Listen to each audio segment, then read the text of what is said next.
Dans une cuisine de Pamprou, Bérengère Sirot s'active chaque jour.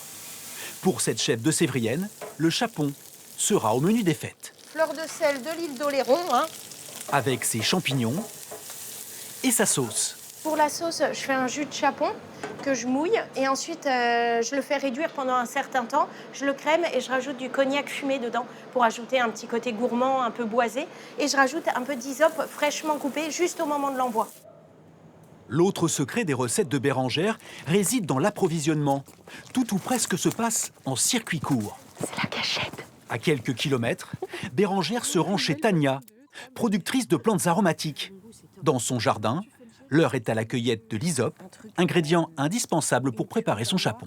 Je sais ce que je sers aux gens et je sais d'où ça vient. Et je sais que ceux qui le font, ils mettent tout leur cœur à faire ça. C'est une autre mise en valeur des plantes et voilà, par la cuisine, c'est super.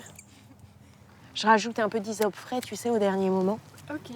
Comme ça, on dirait que le chapon, il sort des bois avec des petites herbes et tout. Après être passée par 4 établissements étoilés, Bérengère est devenue chef en octobre dernier. Un parcours qu'aujourd'hui, elle entend partager à sa façon dans ses plats. Parfois, en fait, avec les étoiles, on perd le côté simple de notre cuisine. Et c'est ça que j'aime bien. Mettre ma technique que j'ai appris au service des choses simples. Le chapon des bois de Bérengère sera au menu du 31 décembre de son restaurant, un plat local qui, à terme, pourrait rejoindre sa carte.